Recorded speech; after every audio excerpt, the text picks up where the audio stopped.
आज कक्षा षष्ठी की हमारे अतीत एनसीईआरटी बुक का अध्याय 1 आपके समक्ष प्रस्तुत कर रहा हूँ।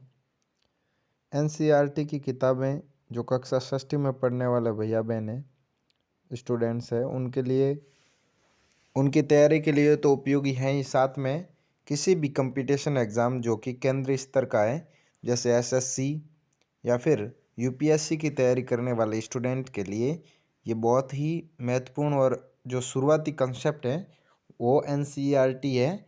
और एनसीईआरटी कंप्लीट करने के बाद में ही आगे की जो स्टैंडर्ड किताबें होती है, जो उच्च स्तर की किताबें होती है, उनको अध्ययन किया जाता है। इसलिए आप इस किताब को पूरी तरीके से ऑडियोबल तरीके से इसको तैयार किया गया है। आपको केवल ईयरफोन लगा के इसको सुनना है और 2-3 बार इस वीडियो को जैसे सुनोगे तो आपका ये जो पाठ है वो आपके दिमाग में बैठ जाएगा।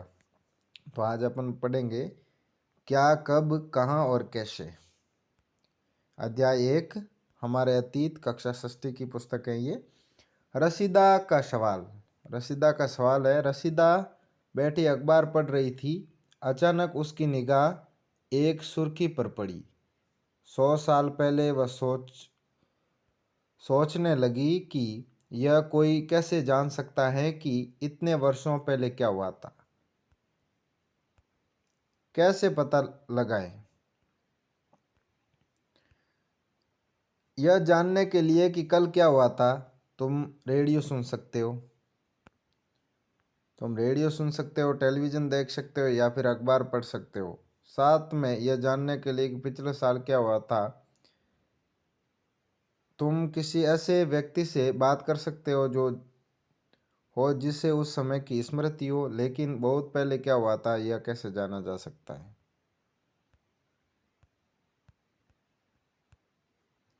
अतीत के बारे में जानने हम क्या जान सकते हैं? अतीत के बारे में बहुत कुछ जाना जा सकता है, जैसे लोग क्या खाते थे, कैसे कपड़े पहनते थे, किस तरह के लोग घरों में रहते थे। हम आखेटकों, शिकारियों, पशुपालकों, कृषकों, शासकों, व्यापारियों, पुरोहितों, शिल्पकारों, कलाकारों, संगीतकारों या फिर वैज्ञानिकों के जीवन के बारे में जानकारी हासिल कर सकते हैं। यही नहीं, हम यह भी पता कर सकते हैं कि उस समय बच्चे कौन सा खेल खेला करते थे, कौन सी कहानियाँ सुना करते थे, कौन से नाटक देखा करते थे, लोग कहाँ रहते थे। मानचित्र 1 पृष्ठ 2 नर्मदा नदी का पता लगाओ। कई लाख वर्ष पहले से लोग इस नदी के तट पर रह रहे हैं।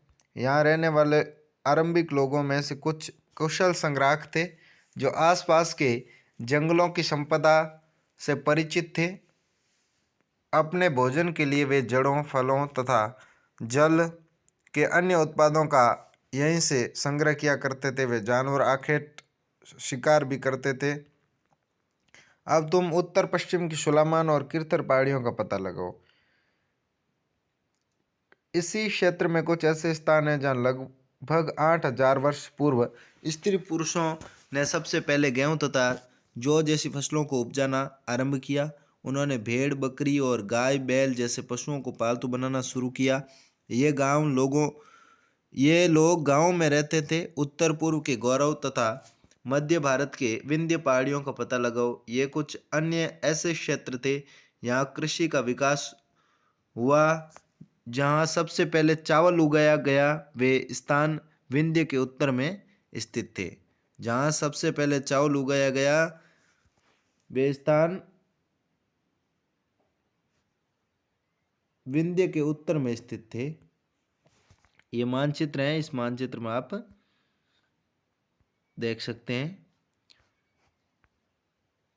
कि यहाँ पे नर्मदा नदी है, गंगा नदी, यमुना, चंबल, सोन इत्यादि नदियों का संगम है। ये किरथर और सुलेमान पहाड़ियाँ भी है। अरब सागर है, हिंद महासागर है, लक्षद्वीप है। मानचित्र पर सिंधु तथा इसकी सहायक नदियों का पता लगाओ। प्रयास करो। सहायक नदियाँ उन्हें कहते हैं जो एक बड़ी नदी में मिल जाती हैं। लगभग 4700 वर्ष पूर्व 4700 वर्ष पूर्व इन्हीं नदियों के किनारे कुछ आरंभिक नगर फले फूले। गंगा व इनकी सहायक नदियाँ के किनारे तथा समुद्र तटवर्ती इलाकों में नगरों का विकास लगभग 2500 वर्ष पूर्व हुआ, 2500 वर्ष पूर्व हुआ। मानचित्र 1। दक्षिण एशिया आधुनिक भारत, पाकिस्तान, बांग्लादेश, नेपाल, भूटान और श्रीलंका और अफगानिस्तान, ईरान, चीन तथा म्यांमार आदि पड़ोसी देशों को दर्शाता है। दक्षिण एशिया एक महाद्वीप से छोटा है, लेकिन विशालता तथा बाकी एरिया से समुद्रों, पहाड़ों तथा पर्वतों से बटे होने के कारण इसे प्रायः उपमहाद्वीप कहा जाता है। गंगा तथा इसकी सहायक नदी सोन का पता लगाओ। गंगा के दक्षिण में नदियों के आसपास का क्षेत्र प्राचीन काल में मगध, वर्तमान बिहार के नाम से जाना जाता है। इसके शासक बहुत शक्तिशाली थे और उन्होंने एक विशाल राज्य स्थापित किया था। देश के अन्य हिस्सों में भी ऐसे राज्यों की स्थापना की गई थी। लोगों ने सदैव उपमहाद्वीप के एक हिस्से से दूसरे हिस्से तक यात्रा की।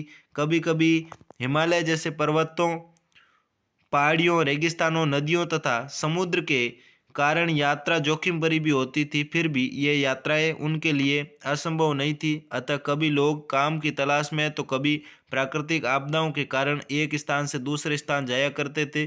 कभी कभी सेनाएं दूसरे क्षेत्रों पर विजय हासिल करने के लिए जाती थी। इसके अतिरिक्त व्यापारी कभी काफिले में तो कभी जहाज़ों में अपने साथ मूल्यवान वस्तुएं लेकर एक स्थान से दूसरे स्थान जाते रहते थे। धार्मिक गुरु लोगों को शिक्षा और सलाह देते हुए एक गांव से दूसरे गांव तथा एक कस्बे से दूसरे कस्बे जाया करते थे। कुछ लोग नए और रोचक स्थानों को खोजने की चाह में उत्सुकतावश भी यात्रा किया करते थे। इन सभी यात्राओं से लोगों को एक दूसरे के विचारों को जानने का अवसर मिला। आज लोग यात्राएं क्यों करते हैं? एक बार फिर से मानचित्र 1 को देखो। पहाड़ियाँ, पर्वत और समुद्र इस उपमहाद्वीप की प्राकृतिक सीमा का निर्माण करते हैं। हालांकि लोगों के लिए इन सीमाओं को पार करना आसान नहीं था। जिन्होंने ऐसा चाहा वे ऐसा कर सके। वे पर्वतों की ऊंचाई को छू सके तथा गहरे समुद्रों को पार कर सके। उपमहाद्वीप के बाहर से भी कुछ लोग यहाँ आए और यहीं बस गए। लोगों के इस आवागमन को सांस्कृतिक परंपराओं को समृद्ध किया।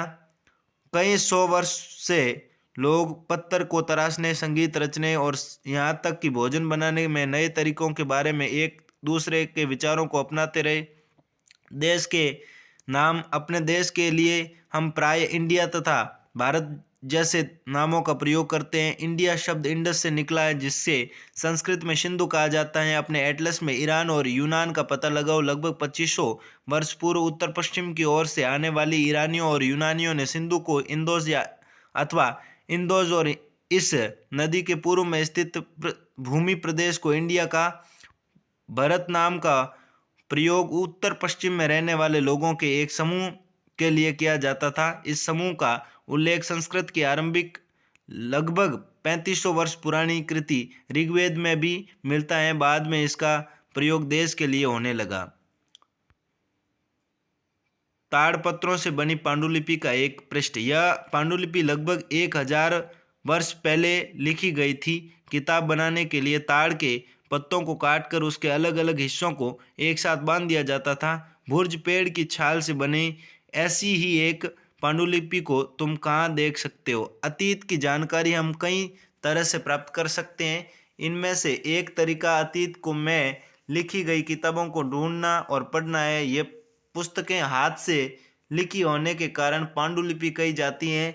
अंग्रेजी में पांडुलिपि के लिए प्रयुक्त होने वाला मैन्युस्क्रिप्ट शब्द लैटिन शब्द मैन्यू, जिसका अर्थ हाथ से निकला है। ये पांडुलिपियां प्राय ताड़पत्रों अथवा हिमालय क्षेत्रों में उगने वाले भुर्ज नामक पेड़ की छाल से विशेष तरीके से तैयार भोजपत्र पर लिखी जाती हैं। इतने वर्षों में इनमें से कई पांडुलिपियों को कीड़ों ने खा लिया तथा कुछ नष्ट कर दी गई। फिर भी ऐसी कई पांडुलिपियां आज भी उपलब्ध हैं। प्राय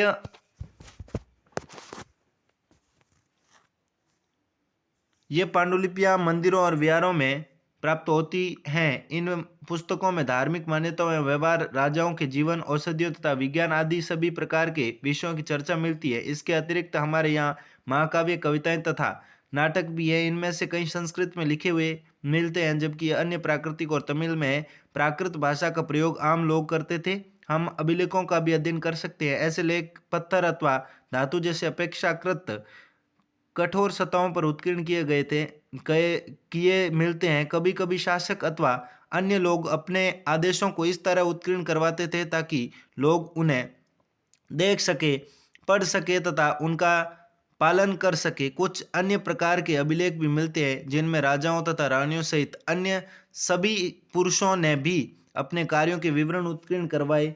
उदाहरण के लिए प्रायः शासक लड़ाइयों में अर्जित विजयों का लेखा जोखा रखा करते थे। क्या तुम बता सकती हो कि कठोर सतह पर लेख लिखवाने के क्या लाभ थे? ऐसा करवाने में क्या क्या कठिनाइयाँ आती थी? इसके अतिरिक्त अन्य कई वस्तुएं अतीत में बनी और प्रयोग में लाई जाती थी। ऐसी वस्तुओं का अध्ययन करने वाला व्यक्ति पुरातत्वविद कहलाता है। पुरातत्वविद पत्थर और ईंट से बनी इमारतों के अवशेषों, चित्रों तथा मूर्तियों का अध्ययन करते हैं। लगभग 2250 वर्ष पूर्व यह अभिलेख वर्तमान अफगानिस्तान के कंधार से प्राप्त हुआ। यह अभिलेख अशोक नामक शासक के आदेश पर उत्कीर्ण करवाया गया। इस शासक के विषय में तुम कक्षा 8 में पढ़ोगी। जब हम कुछ लिखते हैं तब हम किसी लिपि का प्रयोग करते हैं। लिपियां अक्षरों अथवा संकेतों से बनी होती हैं। जब हम कुछ बोलते हैं अथवा पढ़ते हैं तब हम एक भाषा का प्रयोग करते हैं। यह अभिलेख इस क्षेत्र में प्रयुक्त होने वाली यूनानी तथा इरामिक नामक दो भिन्न लिपियों तथा भाषाओं में है। इसके अतिरिक्त पुरातत्वविद पत्थर और मिट्टी से बनी इमारतों के अवशेषों, चित्रों तथा मूर्तियों का अध्ययन करते थे। वे औजारों और हथियारों, बर्तनों, आभूषणों तथा सिक्कों की प्राप्ति के लिए छानबीन तथा खुदाई भी करते हैं। इनमें से कुछ वस्तुएं पत्थर, पक्की मिट्टी तथा कुछ धातु की बनी होती हैं। ऐसे तत्व कठोर तथा जल्दी नष्ट होने वाले हैं। पुरातत्वविद जानवरों, चिड़ियों तथा मछलियों की हड्डियां भी ढूंढते हैं। इनसे उन्हें यह जानने में भी मदद मिलती है कि अतीत में लोग क्या खाते थे। वनस्पतियों के अवशेष बहुत मुश्किल से बच पाते हैं। यदि अन्न के दाने अथवा लकड़ी के टुकड़े जल जाते हैं तो वे जले हुए रूप में बचे रहते हैं। क्या पुरातत्वविदों को बहुधा कपड़ों के अवशेष मिलते होंगे? पांडुलिपियों, अभिलेखों तथा पुरातत्व के से ज्ञात जानकारियों के लिए इतिहासकार प्राय स्रोत शब्द का प्रयोग करते हैं। इतिहासकार उन्हें कहते हैं जो अतीत का अध्ययन करते हैं। स्रोत के प्राप्त होते ही अतीत के बारे में पढ़ना बहुत रोचक हो जाता है, क्योंकि इन स्रोतों की सहायता से हम धीरे धीरे अतीत का पुनर्निर्माण करते जाते हैं। अतः इतिहासकार तथा पुरातत्वविद उन जासूसों की तरह हैं जो इन सभी स्रोतों का प्रयोग अनुराग के रूप में कर अतीत को जानने का प्रयास करते हैं। अतीत एक या अनेक। क्या तुमने इस पुस्तक के शीर्षक हमारे अतीत पर ध्यान दिया है? यहाँ अतीत शब्द का प्रयोग बहुवचन के रूप में किया गया है। ऐसा इस तथ्य की और ध्यान दिलाने के लिए किया गया है कि अलग अलग समूह के लोगों के लिए इस अतीत के अलग अलग मायने थे। उदाहरण के लिए पशुपालकों अथवा कृषकों का जीवन राजाओं तथा रानियों के जीवन से तथा व्यापारियों का जीवन शिल्पकारों के जीवन से भिन्न था। जैसा कि हम आज भी देखते हैं, उस समय भी देश के अलग अलग हिस्सों में लोग अलग अलग व्यवहारों और रीति रिवाजों का पालन करते थे। उदाहरण के लिए आज अंडमान निकोबार के अधिकांश लोग अपना भोजन मछलियां पकड़कर, शिकार करके तथा फल फूल के संग्रह द्वारा प्राप्त करते हैं। इसके विपरीत शहरों में रहने वाले लोग खाद्य आपूर्ति के लिए अन्य व्यक्तियों पर निर्भर रहते हैं। इस तरह के भेद अतीत में भी विद्यमान थे। इसके अतिरिक्त एक अन्य तरह का भेद है, उस समय शासक अपनी विजयों का लेखा जोखा रखते थे। यही कारण है कि हम उन शासकों तथा उनके द्वारा लड़ी जाने वाली लड़ाइयों के बारे में काफ़ी कुछ जानते हैं, जबकि शिकारी, मछुआरे, संग्राहक, कृषक अथवा पशुपालक जैसे आम आदमी प्राय अपने कार्यों का लेखा जोखा नहीं रखते थे।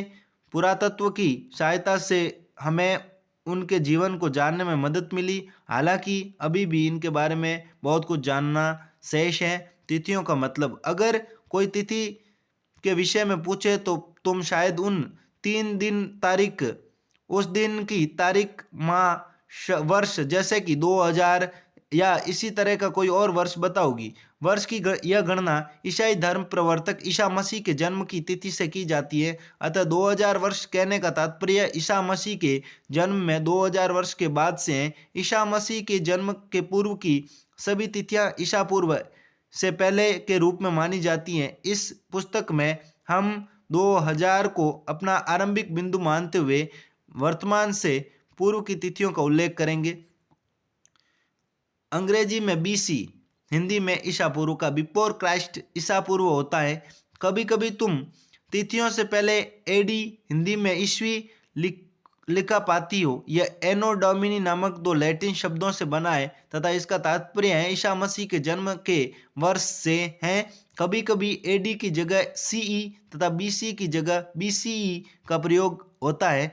सीई अक्षरों का प्रयोग कॉमन एरा तथा बीसीई का बिफोर कॉमन एरा के लिए होता है। हम इन शब्दों का प्रयोग इसलिए करते हैं क्योंकि विश्व के अधिकांश देशों में अब इस कैलेंडर का प्रयोग सामान्य हो गया है। भारत में तिथियों के इस रूप का प्रयोग लगभग 200 वर्ष पूर्व आरंभ हुआ था। कभी कभी अंग्रेजों के बीपी अक्षरों का प्रयोग होता है जिसका तात्पर्य बिफोर प्रेजेंट, वर्तमान से पहले है। पृष्ठ 3 पर 2 तिथियां हैं, उनका पता लगाओ। इनके लिए तुम किस अक्षर का समूह प्रयोग करोगी। जैसा कि हमने पहले पढ़ा, अभिलेख कठोर सतहों पर उत्कीर्ण करवाए जाते हैं।